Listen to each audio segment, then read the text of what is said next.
Hello అండి విజ్ఞాన్ గారు.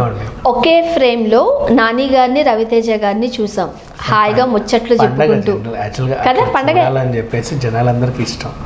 జనరల్గా సిల్వర్ స్క్రీన్ మీదే కాదు, చిన్న చిన్న తెరల మీద ఇద్దరిద్దరు హీరోలు కనిపించినా చాలా బాగుంటుంది. ఆ విశేషాలు ఏంటి?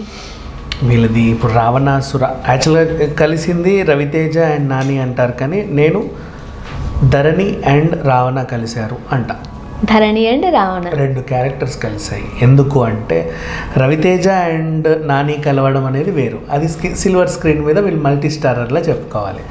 ధరణి అండ్ రావణ కలవడం వేరు. ఎందుకంటే ఇప్పుడు చాలాసార్లు మనము సీరియల్స్లో కూడా చూస్తూ ఉంటాం, రెండు సీరియల్స్ కాంబో చేసి అదే కదా మధ్యలో వీళ్ళు ఒక ఏమంటారు, ఓ పెళ్లికో ఒక గుడికో వెళ్తారు, అది అందరూ రావచ్చు కాబట్టి ఈ సీరియల్ వస్తారు, ఆ సీరియల్ వస్తారు, వీళ్ళకి సజెషన్స్ ఇవ్వడం, వీళ్ళని కొట్టడం భలే ఉంటది కదా. సో ఆ రకంగా అదొక టైప్ ఆఫ్ కాంబినేషన్ మనం సీరియల్స్లో ఎక్కువ చూస్తాం. బేసిక్గా సినిమాల వల్ల సీరియల్స్కి వస్తుంది, కానీ ఇక్కడ సీరియల్ నుంచి సినిమాకి వచ్చింది కదా. గ్రేట్ అసలు చెప్పాలంటే. అలా ఆ సినిమాలోని క్యారెక్టర్ ఈ సినిమాలోని క్యారెక్టర్ ఒక దగ్గర కలిసి మాట్లాడుకుంటారు. దాన్ని పిక్చరైజేషన్ చేసి రెండు సినిమాలకి ప్రమోషన్గా వాడుకుంటున్నారు. వై? బికాజ్ March 30కి ఈయన వస్తే April 7కి ఆయన వస్తున్నారు. సో ఒక వారం రోజులు తేడా ఉంది కాబట్టి రెండు ప్రమోషన్స్గా బాగా వర్కౌట్ అవుతుందని మేబీ నానికి వచ్చిన ఐడియా కావచ్చు, రవితేజ గారికి వచ్చిన ఐడియా కూడా కావచ్చు. దట్టు ఇలా ఇద్దరు హీరోలు ఒక్కరి సినిమాలను ఒకరు ప్రమోట్ చేసుకోవడమే. ఇక్కడ నా సినిమా గొప్ప, నేను నీ సినిమా గొప్ప నువ్వే కాకుండా ఇద్దరికిద్దరు సపోర్ట్ చేసుకోవడం కూడా మనం చూడొచ్చు. ఎట్లా చెప్తారు ఈ ట్రెండ్ని? అది మరి బాగుంటుంది. ఎందుకంటే ఇప్పుడు సేమ్ నాని అండ్ రవితేజ ఒకే కాంబినేషన్లో అంటే ఇంతకుముందు గొంతులు కలిసాయి సిల్వర్ స్క్రీన్ పైన ఆ సినిమాకి కదా. అటు నాని ఇటు చెట్టుల రవితేజ, ఇవి బేసిక్గా చేప మాట్లాడడం, ఆ చెట్టు మాట్లాడడం, అది ఆ మూవీలో మనం చూసాం. వీళ్ళిద్దరికీ మంచి బాండింగ్ అనేది ఉంది. అప్పుడు కూడా వీళ్ళిద్దరు ఒకరి గొప్పలు ఒకరు చెప్పుకుంటూ ఒకరినొకరు ఇది అనుకుంటూ ఒకరి మీద ఒకరు జాలి చూపించుకుంటూనే అది సాగింది సినిమా అంతా. అలాగే అది తెర మీదే సిల్వర్ స్క్రీనే, కానీ జస్ట్ వాయిస్లో. కానీ ఆ వాయిస్ని చాలా మంది యాక్సెప్ట్ చేశారు, ఇష్టపడ్డారు. యాక్సెప్ట్ చేసిన తర్వాత సిల్వర్ స్క్రీన్ పైన వీళ్ళిద్దరు ఉంటే బాగుండు అని. ఎందుకంటే మాట్లాడుకునే వాళ్ళు కూడా నాని ఎలా అయితే వచ్చాడు సేమ్ రవితేజ కూడా అలాగే వచ్చారు, రవితేజ గారు ఎలా అయితే వచ్చారో సేమ్ నాని కూడా అలాగే వచ్చారు, ఇట్లాగే మాట్లాడుకుంటారు. అండ్ సొంతంగా ఎదిగారు, చాలా సినిమాలు చేస్తున్నారు. అలాగే రీసెంట్లో నానిగారి ధమాకాలో డైలాగ్, నేనేం బ్యాక్గ్రౌండ్ చూసుకొని రాలేదు, ఎలాంటి బ్యాక్గ్రౌండ్ లేకున్నా కూడా అదేంటిది ఒక ఎగ్జాంపుల్గా చెప్పడానికి వచ్చాను అన్నట్టుగా ఆయన చెప్పుకొచ్చాడు కదా. సో అది ఇద్దరికీ వర్తిస్తుంది. అండ్ సో కాల్డ్ ఇలాంటి టాలెంట్ ఉన్న హీరోల గురించి మనం ఎప్పుడూ బాగానే మాట్లాడుకుంటాం, చాలామంది గురించి మంచిగానే చెప్పుకుంటాం. అభిమానులకు కూడా అదే కావాలి. సో వీళ్ళిద్దరూ కలిసి వాళ్ళ సినిమాలు 1 వీక్ అటు ఇటుగా వచ్చినప్పుడు ఒకరికొకరు ప్రమోట్ చేసుకోవడం అనేది చాలా మంచి విషయం. కాకపోతే ముందు నాని వస్తున్నాడంటే ఇంటర్వ్యూ ఇంకా ముందు వస్తుందేమో, అంతే కదా, ముందే రావాలి. ఎందుకంటే రవితేజ గారికి ఎక్కువ ప్లేస్ అవుతుంది, వాళ్ళకి 1 వీక్ ఇది బాగా రోల్ అవుతుంది, వీళ్ళు పాపం 3 రోజుల్లో 4 రోజుల్లో వేసుకుంటారు. జస్ట్ అట్లా ఓవరాల్గా వచ్చేస్తే ఇక ఒకరినొకరు ఆ క్యారెక్టర్స్ మాట్లాడుకుంటాయి. మళ్ళీ ఇంటర్వ్యూ అంటే అది వేరు, మళ్ళీ వీళ్ళ కూర్చొని హాయ్ అని మాట్లాడుకోవడం వేరు. ఆ క్యారెక్టర్ గెటప్లో ఆయన రావడం, ఈయన క్యారెక్టర్ గెటప్లో ఈయన రావడం, క్యారెక్టర్ పేర్లు కూడా అదే, ధరణి వర్సెస్ రావణ ఇంటర్వ్యూలు చేసుకుంటాం. ఈ సినిమాని ఆయన ప్రమోట్, ఆ సినిమాని ఈయన ప్రమోట్ చేయడం. అండ్ ఇప్పుడు సీరియల్ నుంచి వచ్చిన కలయిక అన్నాం కదా, అలాగే ఇప్పుడు బాలీవుడ్ నుంచి కూడా మనం చెప్పుకుందాం. బాలీవుడ్లో కూడా షారూఖ్ సినిమాకి సల్మాన్ సినిమాకి షారూఖ్ ప్రమోషన్స్ మనం ఇటీవల మనం దీంట్లో కూడా చూసాం, పఠాన్లో కూడా.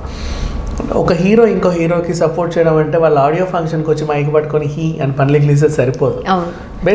ప్రమోషన్స్ కింద చూడరు కూడా ఏం లేదు, అది అసలు అది ఎందుకు ప్రమోట్ అవుతుందో నాకు తెలియదు. ఊరికే ఆయన్ని పిలిచి ఇక్కడ రావడం పెద్ద ఏం ఉండదు. బేసిక్గా ఆయనకు ప్రమోషన్ అవుతుంది అది, ఈయన సినిమా వల్ల. కరెక్టే, గెస్ట్ కదా, ఎంత కాదనుకున్నా.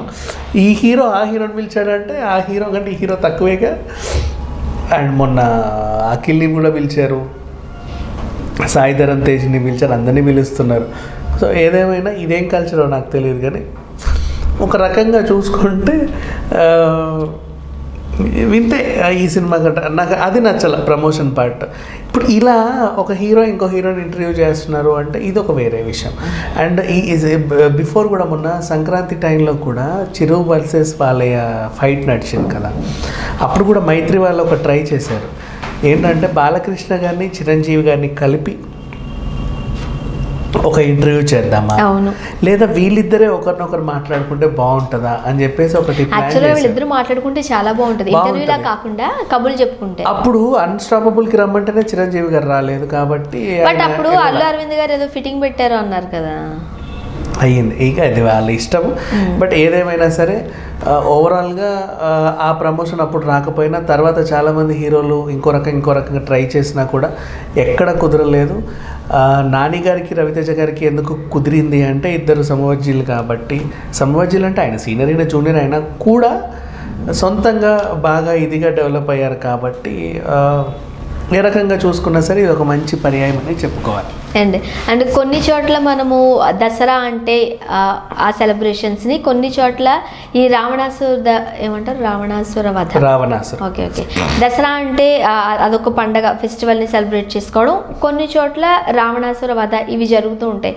సో టైటిల్స్ రెండు కూడా అలానే ఉన్నాయి. సో దానికి తగ్గ వల్ల అసలు ఏం ఉండబోతుంది లోపల, వీళ్ళిద్దరు ఇలా మాట్లాడుకోవడంలో ఏం జరగబోతుంది అనేది కూడా ఒక క్యూరియాసిటీ. సీరియస్లీ ఇప్పుడు దసరా పండుగ కూడా తెలంగాణలో ఎక్కువ. ఇప్పుడు తెలంగాణ గురించి ఎందుకు చెప్పాలి అంటే ఈ సినిమా తెలంగాణ బ్యాక్ డ్రాపే కదా. తెలంగాణ దసరా పండుగ 3 విధాలుగా అందంగా జరుగుతుంది. స్టార్టింగ్ బతుకమ్మతో స్టార్ట్ అయ్యి మహానవమి తర్వాత అలాగే దసరా రావణ దహనంతో ఎండ్ అవుతుంది. దసరా స్టార్ట్ అయింది, రావణ దహనంతో రావణాసుర ఎండ్ అయ్యేటప్పుడు ఆయన వస్తున్నాడు. ఆయన రావణాసురుడిగా వస్తున్నారు, ఈయనేమో ఆయన తగలబెడుతున్నాడు సినిమాలో. వీళ్ళిద్దరు కలిసి ఆ క్యారెక్టర్స్ గురించి మాట్లాడుకుంటారు. అంటే నాకు తెలిసి ఇదే ఫన్నీ ఎలిమెంట్స్ ఎక్కువ ఉంటాయి ఏంటి సినిమా. ఇప్పుడు దాంట్లో కూడా పంచులు వేసుకున్నారు ఒకరి మీద ఒకరు, చెట్టుని చేపని. అలాగే ఇక్కడ కూడా నాకు తెలిసి ఒకరి మీద ఒకరు క్యారెక్టర్స్ మీద పంచులు వేసుకుంటూ దీన్ని బాగా రక్తి కట్టిస్తారనే చెప్పుకోవాలి. నెక్స్ట్ వీళ్ళకి స్క్రిప్ట్ అవసరం లేదు, న్యాచురల్ గా చేస్తారు ఇద్దరు. న్యాచురల్ స్టార్ అని నాకు పేరు వచ్చింది కానీ బట్ రవితేజ గారు కూడా ఎప్పుడు చాలా బాగా చేస్తారు కదా, న్యాచురల్ స్టార్, మంచి మాట్లాడతాడు ఆయన.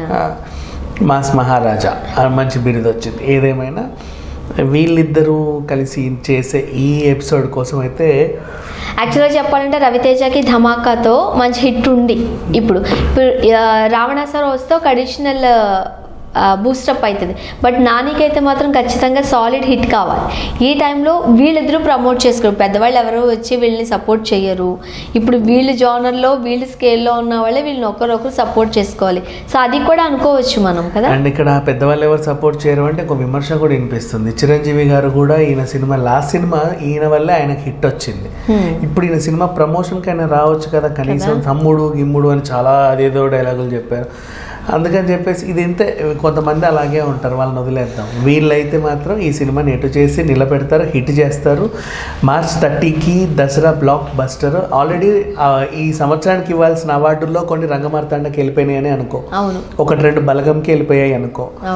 ఆ విధంగా చూసుకుంటే నెక్స్ట్ ఇంకా మిగిలిన అవార్డులన్నీ వీళ్ళిద్దరు తీసుకెళ్తారు. ఇంకా మిగతా సినిమా సెకండ్ హాఫ్లో వచ్చే సినిమాలన్నీ ఏం చేస్తారో చూడాలి. Thank you so much.